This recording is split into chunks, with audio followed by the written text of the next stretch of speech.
Okay, this video is going along with Chapter 17, Section 1. And with all of our chapters, part of the requirements of the class is that you are to read the chapter. That's the first thing in the assignment sheet each week, is to read the chapter. And with this chapter, there's a lot of terminology in it, so I strongly encourage you to do so. The math is pretty straightforward, that part, but the terminology is something you would really need. So again, with all the chapters, I strongly encourage you to read the entire chapter first before you start any of the math. The first section is dealing with straight line depreciation. And straight line is pretty easy to do. We simply take all of the costs involved in obtaining the item. So in this particular example, we purchased the item for $45,000. We added the shipping. We have some setup charges, so we add those. And then we get a total cost by simply taking all of the parts to get the total. We would then subtract the salvage value. And then we're going to have our answer over here. The column could have been moved over to make the math a little easier. But then we're going to divide our total appreciable asset by the number of useful years of its life. So we're simply taking this number and we're going to divide by 10 to get our answer. All right, so let's do one of those.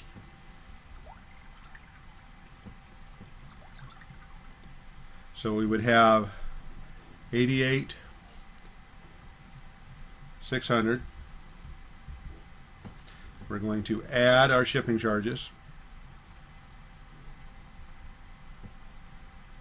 We're going to add our setup.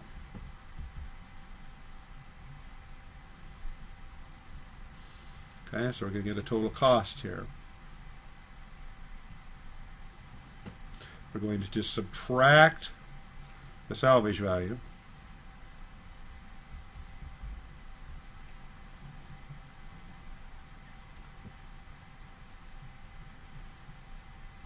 And then we're going to divide by the number of years of its useful life.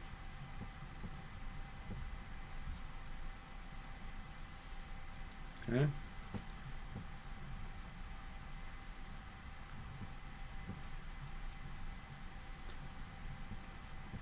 Very straightforward. The rest of them in that section are that. Let's take a look at number 9. Even though that's one of your problems you would normally do for your homework, it's interesting enough that I wanted to do it with you.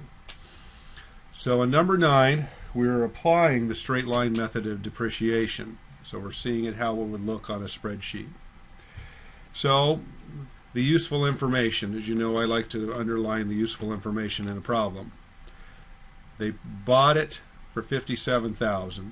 There were some shipping charges, $470, and installation of $500. Okay, so we would add all of that up to get the price new, because that's the price new here. So when we do that, then we would have $57,970.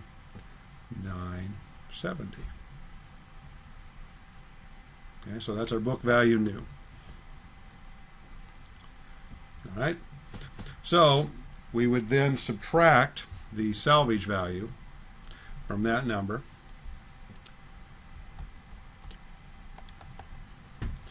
So we'll move our calculator here where you can see it. So we would take our number here, and we're going to subtract our salvage value.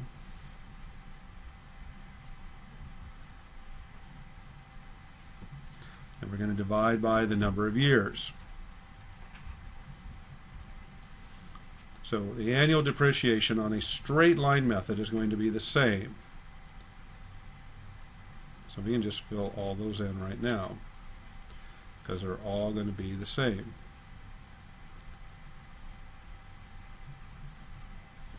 Okay, So the accumulated depreciation then after year 1 is going to be this, because we don't have any addition to add to that, right, because it's accumulated. So at the end of the first year, it's just the 1 year's total. But year 2 is different because we're going to have this second year to add on to this. So when we add this on, then we would have 22,388, and then we add this on, right? 35,2, and we can keep adding here. 44,776, and then our final year 970, which everything's good, that matches. We know that things are where it needs to be. Okay, so now over here the book value, though, we are going to be subtracting this because accumulated depreciation. Okay, so we take this and we're subtracting. So when we subtract, we would have 46,776, and then we subtract the accumulation again from the total. It's not from this number, it's from the total each year because it's accumulated. So basically we're really just subtracting this additional 11,194.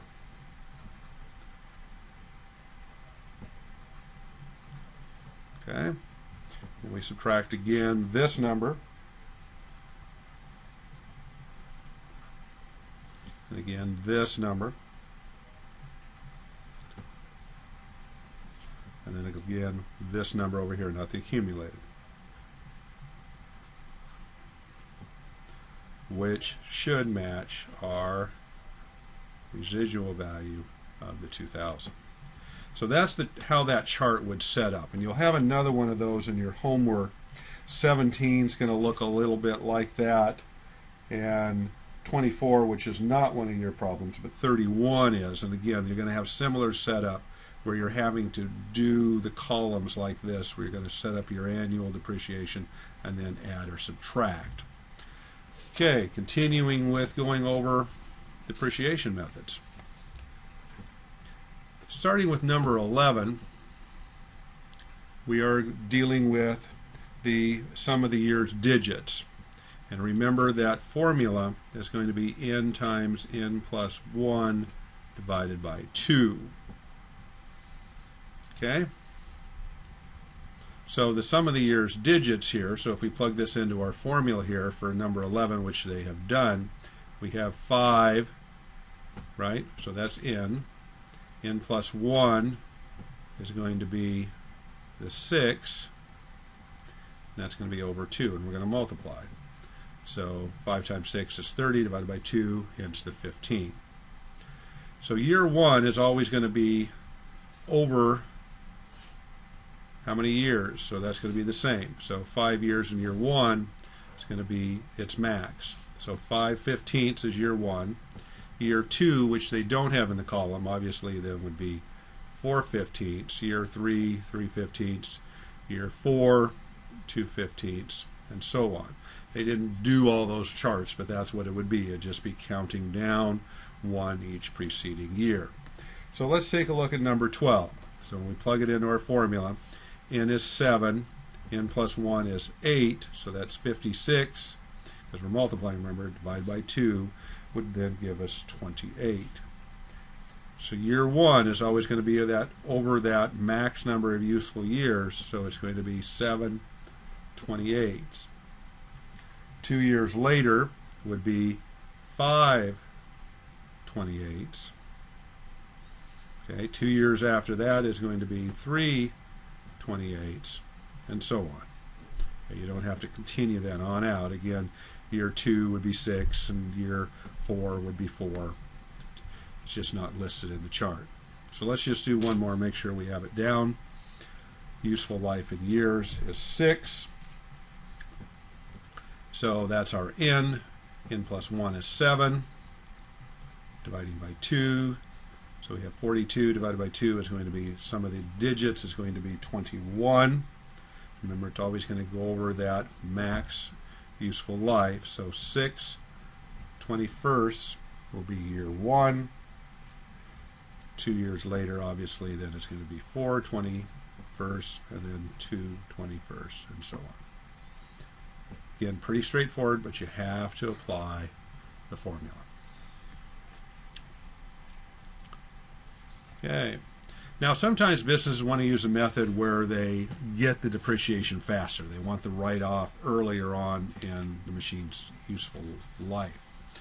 So in number 18, they gave us an example where the useful life is 6 years. Straight line rate is 16.76, and they got that by taking 100% and dividing it by the number of years. Hence the 16.67. So you're taking 100, dividing it by the useful number of years. Then they're going to multiply that by twice the normal rate in this case. So 200%, 100% will be all of it, 200% will be twice. So we change that to a decimal, and that becomes 2. And then so you multiply this times the 2 to get that. Pretty straightforward. So let's do a couple. So one of yours in the homework is number 19. So out of 100, we're dividing by 10. So each year then is going to be 10%, right? Because 10 years out of 100. And we're going to multiply it by, in this case, 150%, because all these are percents. We're changing it to a decimal, so that's 1.5. Okay. So 10% times 1.5 is going to be 15%.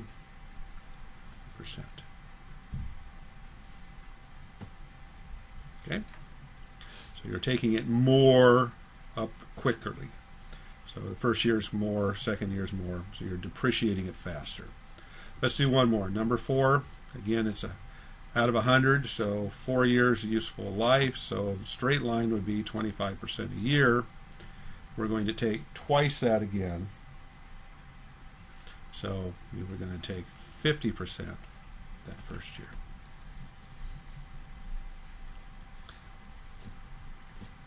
An additional way, especially if you're making things, garments, using the car for miles, whatever the example might be, you're going to divide it by an increment. So it's either going to be a mile, a tool that you produced, nut or a bolt, that type of thing. Here in our example, it was a pump, and its useful life is using it for 100,000 gallons. Okay? And so how they got that then is that they took the cost, they subtracted the salvage value, and then divided it by the number of gallons. So let's just check the math on that to make sure that it's accurate. So scoot this up a little bit here. Let's get the calculator down below. All right. So we had a pump. We subtract the salvage value, as we always do. And we're going to divide by, so we subtract, and then we divide. So we're going to divide by 100,000 gallons, and we get the 0.22, as in the textbook. So let's do another one. Next one down, they had a car. Cost, I think there's a trade-in value. They call it a salvage value here, so we have 27,400. Subtracting the salvage value, or more appropriately, the trade-in value. And we're going to, useful life is only 60,000 miles before they're going to get rid of it, so we divide by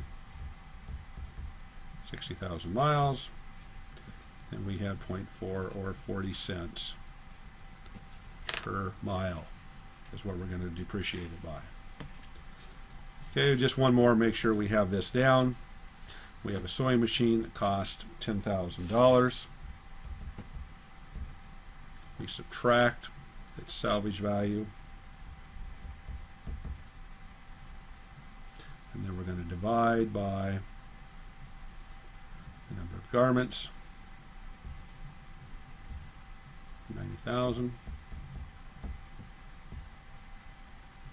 decimal over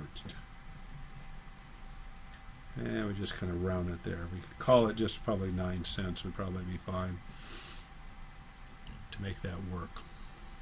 All right. So again, read all of the little details. It'll really help you understand the material. There's a lot of business terms in this one. Most of you probably haven't worked with depreciation as much as, say, taxes or some of the other units that we'll be doing, but it's good information. Have fun in this section.